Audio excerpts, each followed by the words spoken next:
পরিষদের পক্ষ থেকে জাতীয় ঐক্য সমন্বয় পরিষদের 19 দফা দাবি আপনাদের সকলের সামনে উপস্থাপন করছি। 1 নম্বর, জুলাই আগস্ট 2024 গণহত্যা সহ সকল গুম, নির্যাতন, শাপলা-চত্বরের খুন ও বিডিআর হত্যা এবং ভোটাধিকার হরণের বিচার দ্রুত সম্পন্ন করতে হবে।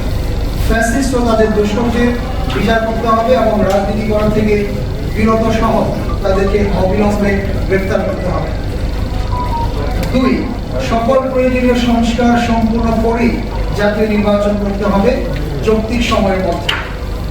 দফা 3, জাতীয় ঐক্যমত্যের সরকার চাই, দ্বিকক্ষ সংসদ চাই, উপনিবেশিক শাসন ব্যবস্থার পরিবর্তন চাই, শাসক ও শোষকের অবসান চাই।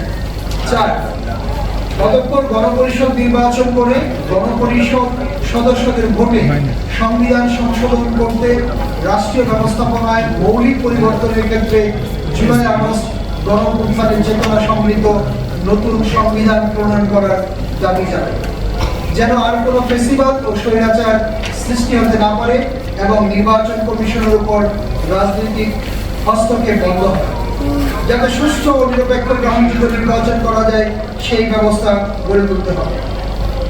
5, সরকার শুধুমাত্র কয়েকটি দলের সাথেই সংলাপ করে সংগ্রাম হয়ে গেছে বলে জাতিকে জানিয়ে যাচ্ছে। জাতীয় জনমত জরিপে যাচাইয়ের মাধ্যম হতে পারে না।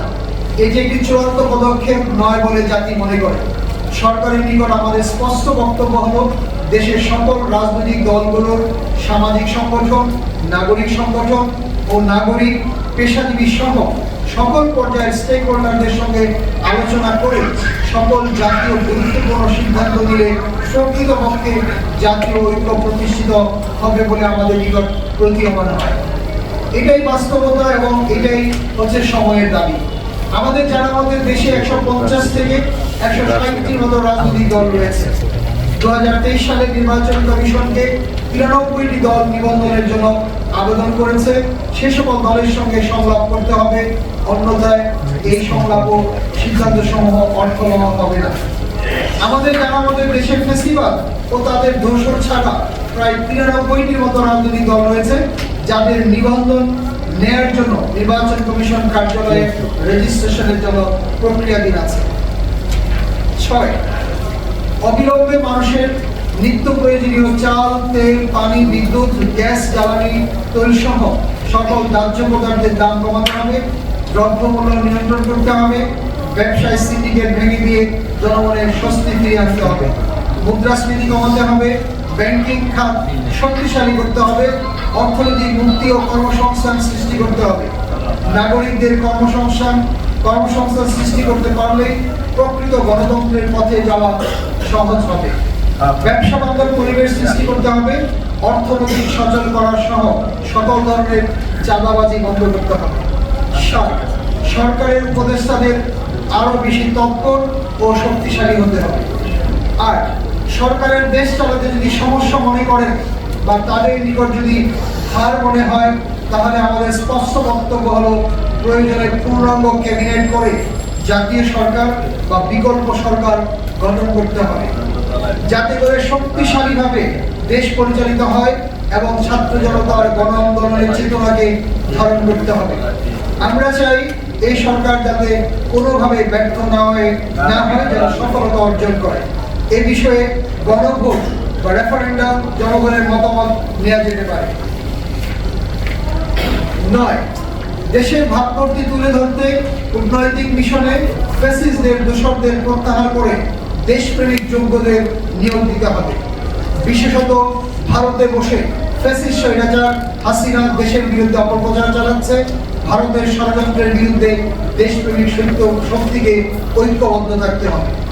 10, প্রশাসনের সকল স্তরে ফ্যাসিস্ট ও তাদের দোষরদের প্রত্যাহার করে বা বরখাস্ত করে দেশপ্রেমিক যোগ্যদের নিয়োগ অবিলম্বে কার্যকর করতে হবে। 11, সংসদ সদস্যদের সংখ্যা 500-তে উন্নীত করতে হবে। দ্বিকক্ষ বিশিষ্ট রাষ্ট্র ব্যবস্থায় উচ্চকক্ষে 200 জন সদস্য সিনেটর করতে হবে। এক্ষেত্রে আমাদের প্রস্তাবগুলো সংসদ সদস্যদের খরচ কমাতে হবে। 12, শিক্ষা কমিশন গঠন করতে হবে, যাতে থাকবে আলেম ওলামা সহ জ্ঞানী ব্যক্তিরা। ফ্যাসিস্টদের শিক্ষা ব্যবস্থা বাতিল করে দেশ ও জাতির কল্যাণে ধর্মীয় ও নৈতিক শিক্ষা সহ বিশ্বমানের শিক্ষা ব্যবস্থা প্রণয়ন করতে হবে। জুলাই গণঅভ্যুত্থানকে আমরা ধারণ করি, সম্মান করি, এই চেতনা অব্যাহত থাকতে হবে। 13 আন্দোলনে সকল শহীদদের ক্ষতিপূরণ দিতে হবে, দ্রুত তাদের ক্ষতিপূরণের ব্যবস্থা করতে হবে, সকল আহতদের চিকিৎসার ব্যবস্থা করা এবং তাদের প্রয়োজনীয় চিকিৎসা ব্যয় নির্বাহ করা। তাদের জন্য কর্মসংস্থানের ব্যবস্থা করতে হবে, সারা দেশের চিকিৎসা ব্যবস্থায় সাফল্য ফিরিয়ে আনতে হবে। 14 আমরা বাংলাদেশকে একটি উন্নত রাষ্ট্রে পরিণত করতে চাই, যা বিশ্বের বুকে মাথা উঁচু করে দাঁড়াতে পারে। অর্থনৈতিক মুক্তি ও অর্থনৈতিক বৈষম্য ন্যূনতম পর্যায়ে থাকে। রাজনীতি নয় জননীতিতে কাজ করতে হবে। সাম্য, ন্যায় বিচার ও সামাজিক মর্যাদা নিশ্চিত করতে হবে। 15 এছাড়াও আমরা জাতীয় ঐক্য ও গণমানুষের সরকার প্রতিষ্ঠার লক্ষ্যে ও রাজনৈতিক, সামাজিক ও পেশাদারকে ঐক্যবদ্ধ করে ঐক্যবদ্ধ বাংলাদেশ গড়ার ক্ষেত্রে জাতীয় ঐক্য সমন্বয় পরিষদের আরো পরিসর বৃদ্ধি করা হবে। 16 কৃষক, শ্রমিক, মেহনতি মানুষের অধিকার সংরক্ষণে সকল প্রকার জাতীয় ও আন্তর্জাতিক নীতিমালা অনুসরণ করা হবে। 17 পবিত্র কুরআন ও সুন্নাহ পরিপন্থী কোনো আইন পাশ করা যাবে না। 18 রাষ্ট্রীয় সকল মৌলিক প্রশ্নে জাতীয় ঐক্যমত্য বাংলাদেশি জাতীয় ঐক্য প্রতিষ্ঠাকরণ এবং উদার গণতান্ত্রিক বাংলাদেশ গড়ার লক্ষ্যে গতানুগতিক রাজনৈতিক ধারা পরিবর্তন করতে হবে। এবং 19 তৈল, গ্যাস, কয়লা ইত্যাদি উৎসের পাশাপাশি